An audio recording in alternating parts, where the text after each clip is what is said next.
तर विद्यार्थी मित्रांनो, आज आपण problem number 7 given in exercise.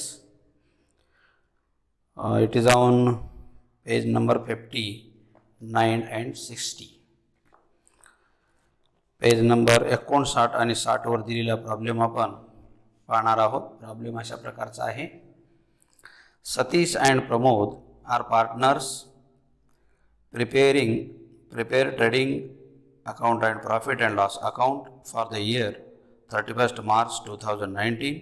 You have to find out gross profit and net profit only. मित्रांनो, आपल्याला फायनल अकाउंट करायला सांगितलेलं आहे, परंतु या प्रॉब्लेममध्ये फक्त ट्रेडिंग अकाउंट आणि प्रॉफिट लॉस अकाउंट आपल्याला काढायला सांगितलेलं आहे आणि त्यासाठी काही ॲडजस्टमेंट आणि आपल्याला ट्रायल बॅलन्स दिलेला आहे. ट्रायल बॅलन्समध्ये पाहत असताना आपल्याला फक्त ट्रेडिंग अकाउंट आणि प्रॉफिट लॉस अकाउंट दिले असल्यामुळं ट्रेडिंग आणि प्रॉफिट लॉस अकाउंटला येणारेच आयटम फक्त आपण या दोन खात्यावर नोंदवायचे आहेत. जे आयटम बॅलन्स शीटला जाणारे आहेत ते मात्र सोडून द्यायचे आहेत. पण त्याचे जे दोन इफेक्ट आहेत त्या दोन इफेक्टपैकी अकाउंटवर होणारा इफेक्ट घ्यायचा आणि बॅलन्स शीटला होणारा इफेक्ट सोडून द्यायचा. अशा प्रकारे गणित करायचं आहे. आपण कदाचित प्रॉब्लेम पाहिल्यानंतर घाबरून जाण्याची शक्यता आहे की फायनल अकाउंटमध्ये trading account, profit loss account आणि बॅलन्स शीट असं विचारलं जातं, परंतु या ठिकाणी बॅलन्स शीटच विचारलं नाही, आपल्याला trading and profit loss account विचारले. हे कशा प्रकारचा प्रॉब्लेम आहे गड्या, असं कदाचित परीक्षेमध्ये अचानक जर असा प्रॉब्लेम आपण पाहिला की मग गोंधळून जाण्याची शक्यता आहे. पण गोंधळण्याचं काही कारण नाही, उलट आपल्याला सोपं केले. बॅलन्स शीट तयार करण्याचे तेवढे परिश्रम आपले कमी झालेत आणि दोन तर अकाउंट आपल्याला तयार करायचे आहेत, म्हणून घाबरून जाण्याचं काही कारण नाही. आपण जशाप्रमाणे पूर्वीचे प्रॉब्लेम करत होतो अगदी त्याचप्रमाणे इझिली शिस्तबद्ध रीतीने सुरुवातीपासून शेवटपर्यंत आयटम्स नोंदवायचे, ॲडजस्टमेंट करायच्या आणि प्रॉब्लेम टॅली करून टाकायचा. तर चला मग आता प्रॉब्लेम अशा प्रकारचा आहे. Trial balance as on 31st March 2019. तर ज्या ज्या आयटमला ॲडजस्टमेंट आहे त्याला टीका करून घ्या. एक पहिला परचेसेस, वेजेस, सन्ड्री डेटार्स आणि क्रेडिट साईड आहे फक्त सेल्स. एवढ्या 4 पदाला आपण ॲडजस्टमेंट करून टिक करून घ्या आणि मग आपण आता आयटम नोंदूया. फक्त trading account and profit loss account आपल्याला तयार करायचं आहे. स्टॉक 1/4/2018 हा ओपनिंग स्टॉक आहे. याला म्हणतात मराठीतून प्रारंभण स्कंध, टू ओपनिंग स्टॉक.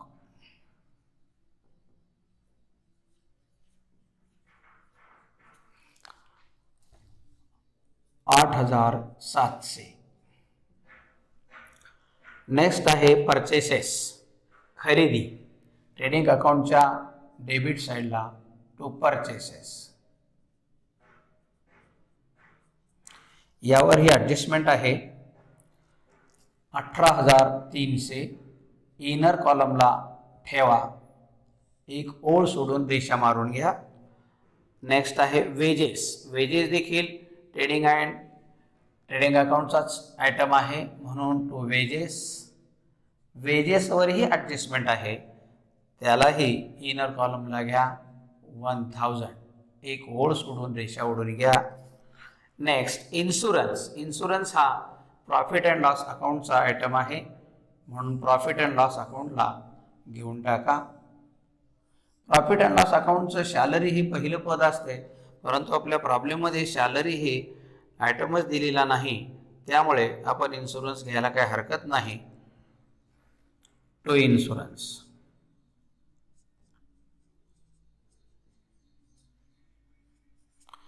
इन्शुरन्स 800. तर अनप्रॉडक्टिव्ह वेजेस म्हणजे अनुत्पादक मजुरी हे प्रॉफिट अँड लॉस अकाउंटला घेतलं जातं. Unproductive wages, to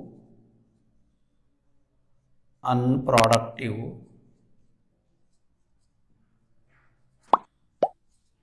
wedges 1,400. Next आहे वेअरहाऊस रेंट, गोदाम भाडे. प्रॉफिट अँड लॉस अकाउंटच्या डेबिट साईडला घ्या warehouse rent,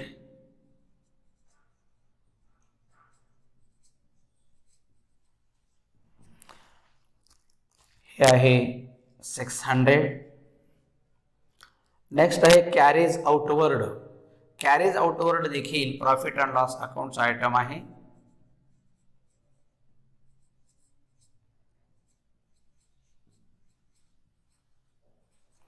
carriage outward 1200.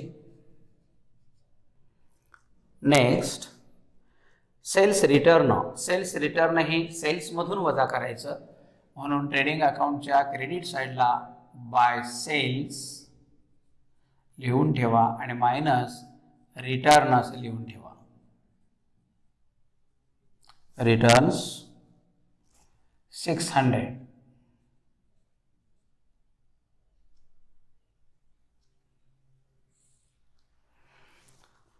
Next sales return झालं. Export duty. एक्सपोर्ट ड्युटी देखील हा प्रॉफिट अँड लॉस अकाउंटचा आयटम आहे, कारण इम्पोर्ट ड्युटी ही ट्रेडिंग अकाउंटला जातं आणि export duty he profit and loss अकाउंटला जातं 1400.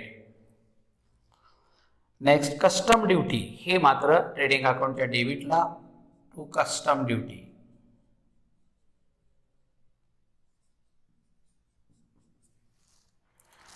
हे आहे 800 रुपये. Next sundry debtors. Sundry debtors हे बॅलन्स शीटचा आयटम आहे. आपल्याकडे बॅलन्स शीट नाही, परंतु सन्ड्री डेटार्स संबंधी ॲडजस्टमेंट दिली असल्यामुळे आपल्याला सन्ड्री डेटार्सचा विचार करावा लागणार आहे. पण ज्यावेळेस ॲडजस्टमेंट आली त्यावेळेस आपण याचा विचार करूया. इन्व्हेस्टमेंट हे देखील बॅलन्स शीटचाच आयटम आहे. आपल्याकडे बॅलन्स शीट नसल्यामुळे तो सोडून द्यायचा आहे. Factory rent. फॅक्टरी रेंट हे डायरेक्ट एक्सपेन्सेसमध्ये मोडतं, म्हणून ट्रेडिंग अकाउंटच्या डेबिटला घ्या फॅक्टरी रेंट्स.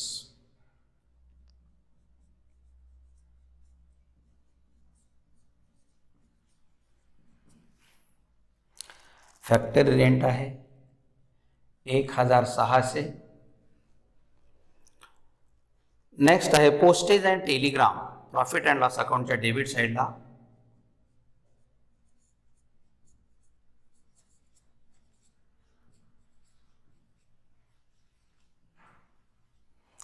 टेलिग्राम 400.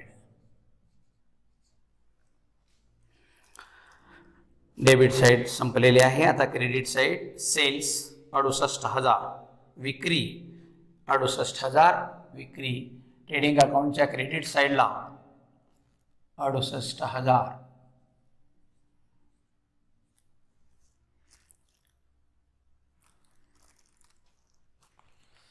वजा करून खाली घ्या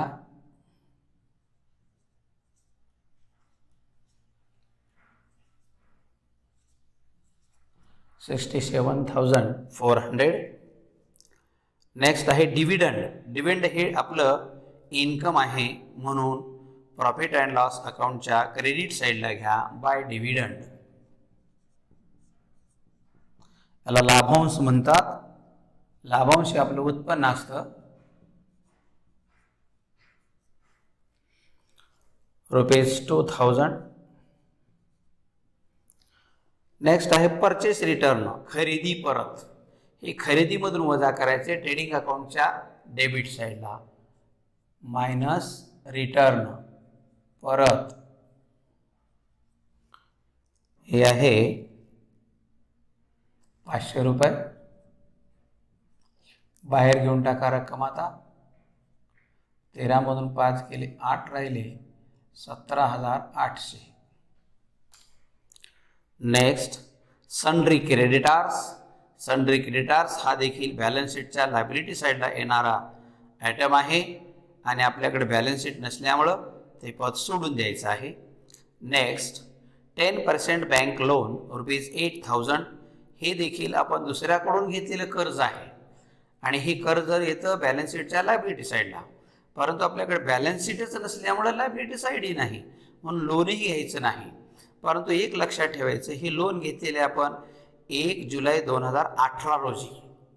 1 जुलै 2018 रोजी आपल्याला तारीख दिली आहे, याचा अर्थ त्यांचा संकेत असा आहे की आपण त्याच्यावर इंटरेस्ट चार्ज करावा आणि इंटरेस्ट चार्ज करून त्याचा जो काही इफेक्ट होणार आहे तो इफेक्ट मात्र आपण करावा अशी त्यांना अपेक्षा आहे. म्हणून आपण या इंटरेस्टचा मात्र इफेक्ट करणार आहोत. इंटरेस्ट किती महिन्याचं येतं पहा. जुलैला खरेदी घेतलेले लोन आहे, तर जुलै, ऑगस्ट, सप्टेंबर, ऑक्टोबर, नोव्हेंबर, डिसेंबर, जानेवारी, फेब्रुवारी, मार्चला आपला इयर एंडिंग आहे. म्हणून 9 महिन्याचं इंटरेस्ट आपल्याला याच्यावर चार्ज करायचं आहे आणि आपल्याला हे द्यायचं आहे. लोनवरचं इंटरेस्ट आपला खर्च आहे, त्याच्यामुळे आपलं लोन वाढतं आणि म्हणून लोनवर आणि तो खर्च आहे म्हणून प्रॉफिट लॉसच्या डेबिटला घ्यायचा. पण त्या अगोदर आपण कॅल्क्युलेशन करू आणि फक्त इंटरेस्टचा विचार करू. हे वर्किंगमध्ये पाहू आपण आता.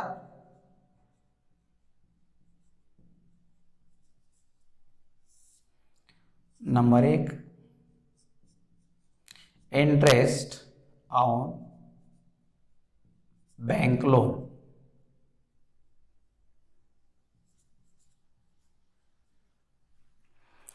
लोन आहे 8,000.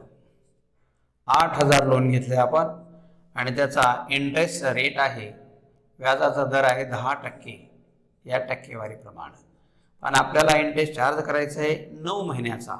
म्हणून जेवढ्या महिन्याचा इंटरेस्ट चार्ज करायचा आहे तेवढे महिने अंशस्थानी ठेवायचे आणि पूर्ण वर्षाचे महिने छेदस्थानी ठेवायचे आणि मग कॅल्क्युलेशन करून घ्यायचं. हे पहा, 3 त्रिक 9, 3 चौक 12, पुन्हा 4 एक 4, 4 दुगणी 8, हे झाले 200, 200 त्रिक 600. हे आलं आपलं इंटरेस्ट ऑन लोन. याचे आपण प्रॉफिट अँड लॉस अकाउंटच्या डेबिटला एकच इफेक्ट करायचा आहे. 2 इफेक्ट होतात, प्रॉफिट लॉस अकाउंट डेबिट आणि बॅलन्स शीटच्या क्रेडिट साईडला लोनमध्ये ॲड. परंतु लोनची साईड आपल्याकडे नसल्यामुळे तो इफेक्ट सोडून द्यायचा. फक्त प्रॉफिट अँड लॉस अकाउंटच्या डेबिटला लिहायचं आहे to interest on bank loan 600. Next, other receipt, इतर प्राप्ती. प्रॉफिट अँड लॉस अकाउंटच्या क्रेडिट साईडला आपलं इन्कम आहे हे, म्हणून क्रेडिट साईडला लिहायचं अदर रिसिप्ट्स.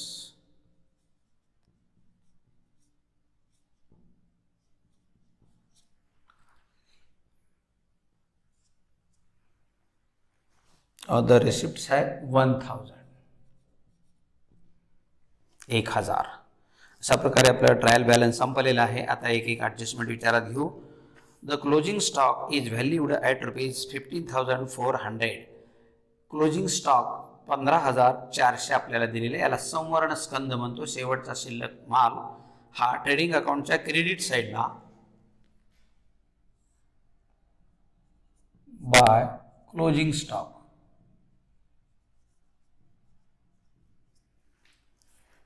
$15,400. आणि याचा दुसरा इफेक्ट होतो बॅलन्स शीटच्या असेट साईडला. आपल्याकडे बॅलन्स शीट साईड नाही, बॅलन्स शीटच नाही म्हणजे बॅलन्स शीटची असेट साईड नाही. तो सेकंड इफेक्ट सोडून द्यायचा. Next, outstanding wedges ₹500.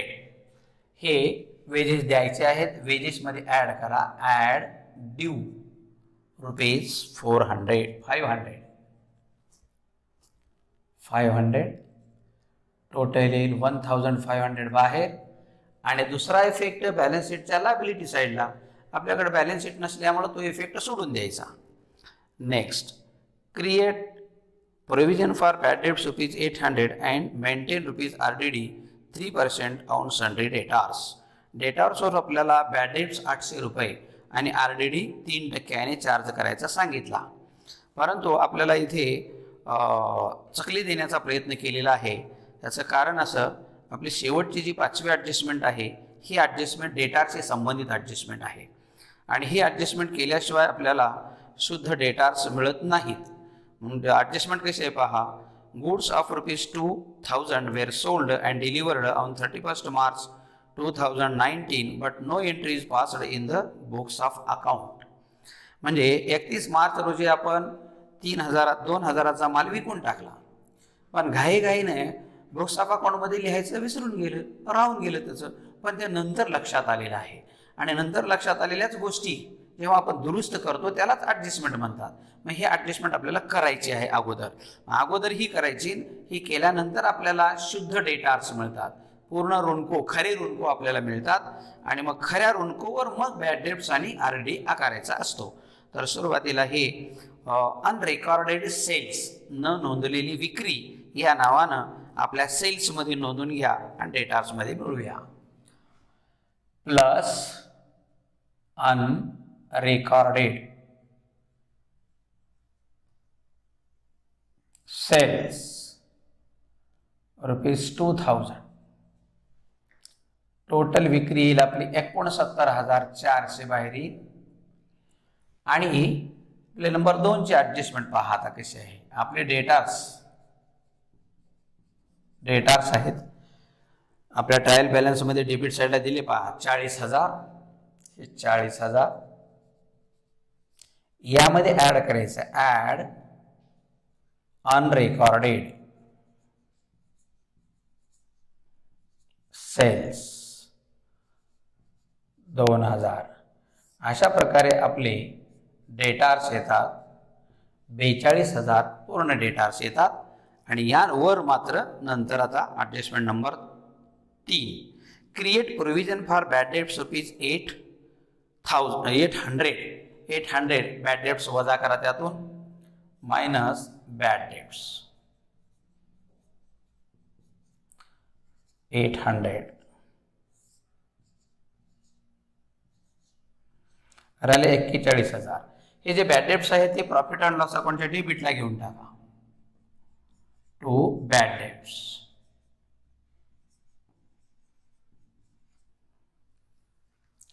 ₹800. आणि नंतर यावर आता 3% आकारायचं आहे आपण. यावर किती येतात? 3% बघा, 3%. हे 0, हे 0. आता या 3 सण्याचा गुणाकार करा. 3 दुगुणी 6, 3 एक 3 आणि 3 चौक 12, 1236. हे 1236 इकडे घेऊन टाकायचं. आता ॲड RDD 1236 येईल आता 2036.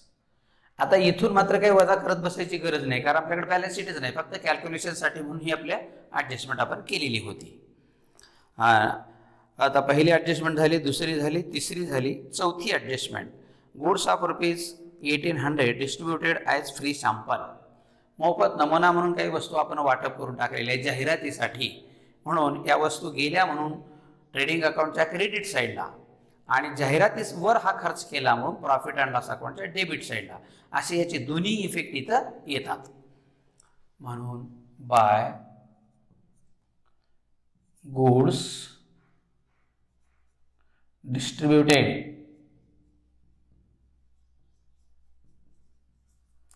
ॲज फ्री सॅम्पल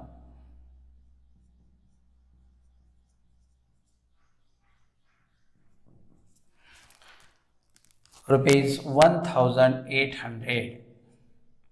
आणि हा जाहिरातीचा खर्च म्हणून प्रॉफिट अँड लॉस अकाउंटच्या डेबिट साईडला टू ॲडव्हर्टाइजमेंट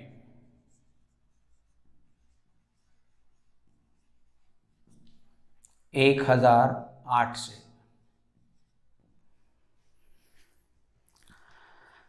हा 1, 2, 3, 4 आणि 5वी ॲडजस्टमेंट आपली झालेली आहे. आता आपण trading and profit and loss account close करूया.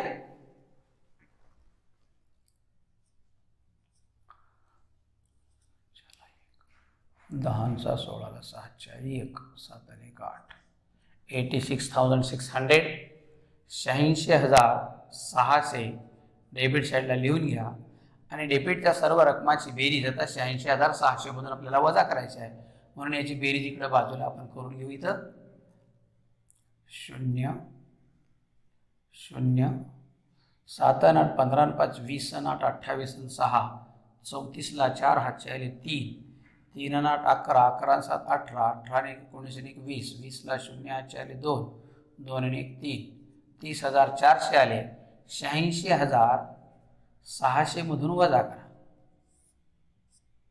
0 0 6 मधून 4 गेले, 2 राहिले. हे 606 आणि इथं राहिले 8 मधून 3 गेले 5. 56,200 आपला ग्रॉस प्रॉफिट आला. तो प्रॉफिट अँड लॉस अकाउंटच्या डेबिट साईडला ग्रॉस प्रॉफिट 56,200. आता हाच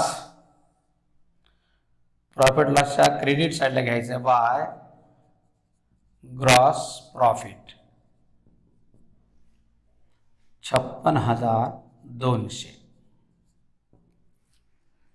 नेट प्रॉफिट काढण्यासाठी आता प्रॉफिट लॉस अकाउंट बंद करा.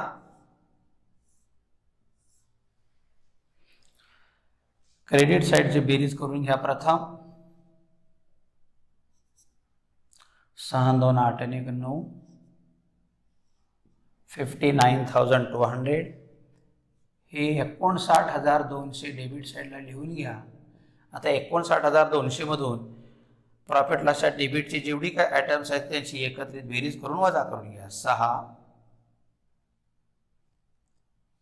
3 8 आणि 4 12, 12 आणि 6 18, 18 आणि 2 20, 20 आणि 4 24, 24 आणि 4 28, 28 आणि 7 34, 34 आणि 8 42, 42 ला 2 हातचे आले 4, 5 6 7 8 9 10, 10,236. हे 59,200 मधून आपल्याला वजा करायचे आहेत. 10 मधून 6 गेले, 4 राहिले. इथं राहिले 9, 9 मधून 3 गेले, 6 राहिले. इथं राहिले 1, 1 मधून 2 गेले, 11 मधून 2 गेले, 9 राहिले. इथं राहिले 8, 8,000 8,009 808 आणि 48,964, 48,964. अशा प्रकारे आपला हा नेट प्रॉफिट आला. टू नेट प्रॉफिट याचं प्रमाण आपल्याला दिलेलं आहे. सुरुवातीला पहा, आपल्याला profit and loss sharing profit दिलेलं नाही. दोन्हीला समान प्रमाणात आपण वाटून देऊया. आणि कोण कोण भागीदार आहेत पहा, हे सतीश आणि प्रमोद. सतीश आणि प्रमोद दोघांनाही अर्धा अर्धा. 2 दुगणी 4, 2 चौक 8, 2 चौक 8, 2 8 16, 2 दुगणी 4, 24,482, 24,482 अशा प्रकारे त्यांना नफा आलेला आहे. आणि अशा प्रकारे आपण गणित टॅली केलेलं आहे.